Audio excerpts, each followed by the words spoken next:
সকালে চা বানিয়ে যেয়া পনির বানিয়ে ফেলালাম। গুড মর্নিং বন্ধুরা, কার কার কী করে লাগছেন। আজি তো চা খাওয়া না হলে দেখো চা বানানোর জন্য দুধ জাল দিছং, দুধগুলো গেছে ফাটিয়ে এলা কী করং, ফাটি যাওয়া দুধগুলো দিয়ে এলা চা তো বানানো যাওয়া নয়। এলা মুই কী করলুম যে ওগুলো তো ফেলে দেওয়া যাবে না, তার জন্য মুই বানালাম পনির। দেখো তাহলে মুই পনির কেমন করে বানিয়ে আসং বন্ধুরা। চাইলে তোমারও যদি কোনো বাদিন এমন হয় বানিয়ে নেন ঘরতে পনির, একদম সুন্দর হয়, কেনার মতো বাজারের মতো। এমনকি বাজার থেকে খাওয়া ভাল লাগে আরও বেশি।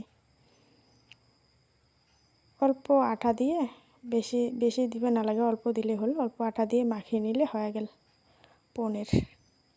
এই যে মোর তো পনির রেডি। পনির কাটি লাগছং,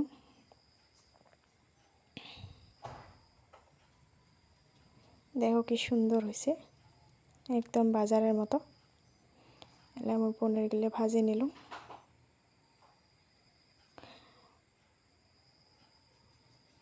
পনির ভাজি একটা সবজি বানাং পনির দিয়ে। চা তো খাওয়া না হল, আলু আরও ঝিঙা, এটা কিন্তু কি ঝিঙা, দেশি ঝিঙা, একদম ছোট ছোট। আমার তো রাঁধুনি ঝিঙা কই, কাইবা দেশি ঝিঙা কয়। ওই দেশি ঝিঙাটাই করলাম তোমার জন্যে। তারপরে পাঁচফোড়ন দিয়ে দিলাম, দিয়ে ওই সবজিগুলো দিয়ে তারপর অল্প মশলা দিলাম, মরিচ বাটা আর জিরে বাটা ঘাটে নিলাম। অল্প জল দিলাম সিদ্ধর জন্য। জল হয়ে গেল,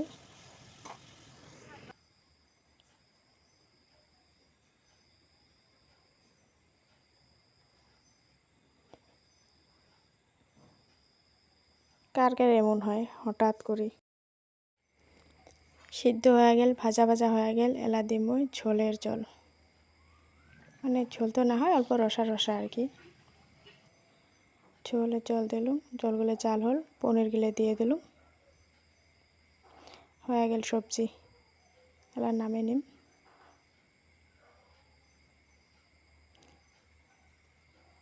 হঠাৎ বুদ্ধি, চা তো খাওয়া না হল, পনির দিয়ে সবজিটাই খাওয়া হোক। দেখো কি সুন্দর লাল লাল হয়েছে পনিরগুলা, খাবারও টেস্ট হচ্ছে সেই। চাইলে তো মা এমন হলে কোনো দিন বানিয়ে নিতে পারবেন, বহুত ভাল লাগে।